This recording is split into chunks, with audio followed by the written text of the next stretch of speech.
dans cette localité du centre, il y avait un grand débat. Et ce grand débat portait à la loi, apportait deux choses importantes. La première chose qui était importante, c'était la loi des chefs et des chefferies. Et dans cette sous-localité du centre, les chefs n'étaient plus en accord avec le gouvernement. Les chefs, les chefs n'étaient plus en accord avec le gouvernement. Parce qu'ils sont venus récemment avec un projet de loi. Quand je parle de ministère du gouvernement, comment ça passe? Ils sont venus récemment avec un projet de loi. Donc qu'est-ce que je fis? Je fis faire. J'étais devant le ministre de la Santé, M. Malachi, Dr Malachi, oui. Le docteur Malachi me demanda d'aller au centre et de parler à toute la localité du centre et leur chefferie par rapport au projet qu'ils ont proposé au gouvernement. Et ce projet est un projet noble qui peut apporter par la grâce de Dieu une avancée importante dans le domaine de la médecine. C'est le ministre de la Santé. Ils étaient mécontents parce que leur projet ne va pas être accepté. C'est ça. Et quand je parlais à ces personnes, je prenais le président de la République. Ne confondons pas. Je ne suis pas du gouvernement. Et je ne veux pas être du gouvernement. Ne m'intéresse pas. Je suis apolitique. Politique m'intéresse. Mais je prenais le président de la République et je lui faisais comprendre que soyez patient pour ce projet. C'est un bon projet que vous, avec votre expertise de docteur, vous puissiez aller dans les sous-localités pour prendre des plantes, des plantes thérapeutiques pour apporter une avancée. Comme ça, on va être moins dépendant des pays occidentaux. Ok? Moins dépendant des pays occidentaux. Vous avez dit, c'était fier de cela. On a vu ça il y a quelques semaines, il y a quelques jours, ce qui se passe là. Mais le gouvernement va bloquer. Moi, je dis au gouvernement qui suit, ne bloquez pas ce projet. Ils ne sont peut-être pas en Christ, mais c'est Dieu qui passe par eux pour commencer à changer la mentalité occidentale. C'est important de le dire. Parce que s'ils arrivent au niveau où ils peuvent maîtriser ce sujet avec des tests de laboratoire, on va être de moins en moins dépendant des pharmacies européennes.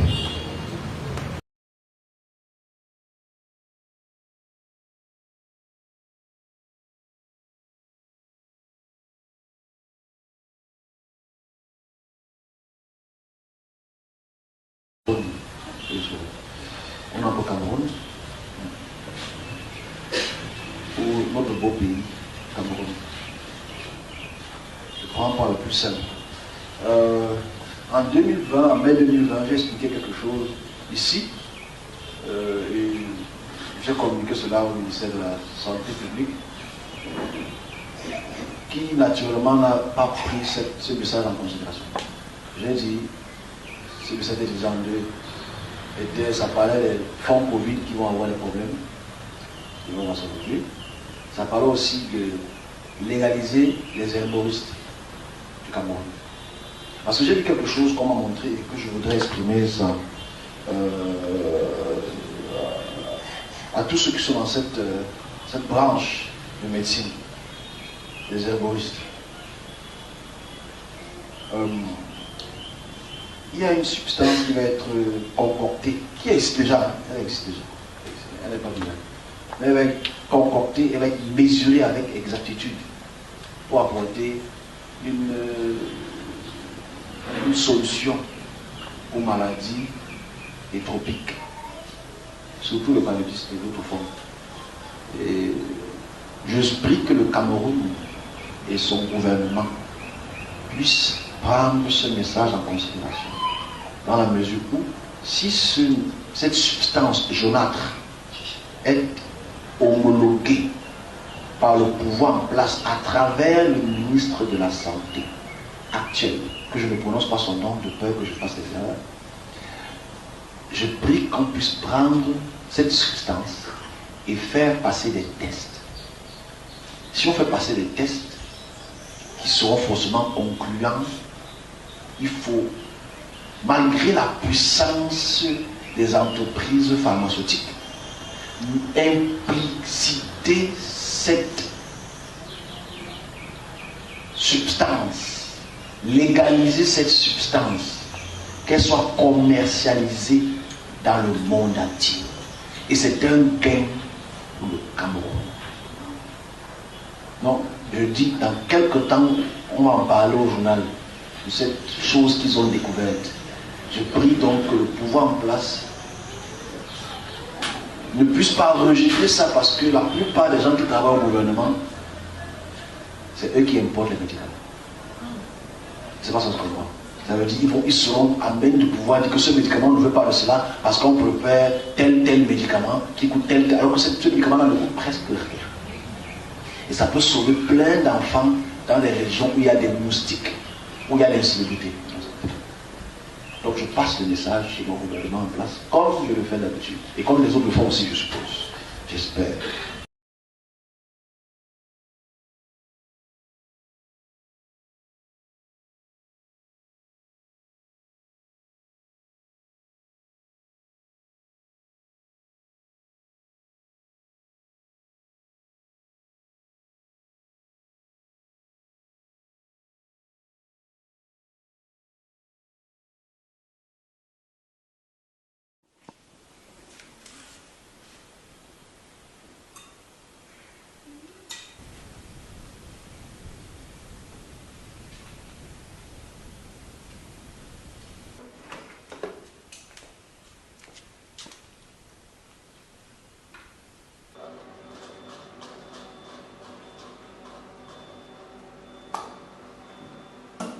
Ce prix-là va permettre une meilleure visibilité, va donner au monde une autre vision de moi en tant que chercheur, enfin, en tant que femme scientifique qui mène des recherches et qui a des objectifs à atteindre. Vous n'avez pas idée de la capacité des plantes médicinales à pouvoir traiter les maladies et surtout à pouvoir réparer le cœur.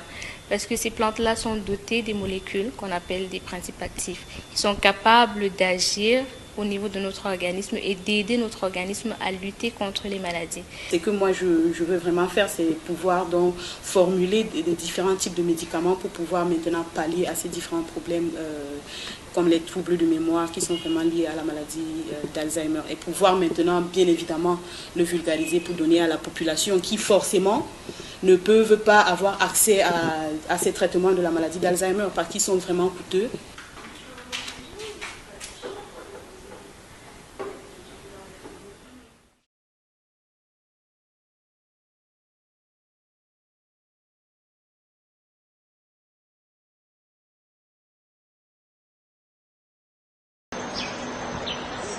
À 32 ans, Sabine, docteur en neurosciences, vient d'être récompensée par le prestigieux prix Jeune Talent lauréat l'UNESCO parmi 30 scientifiques africains.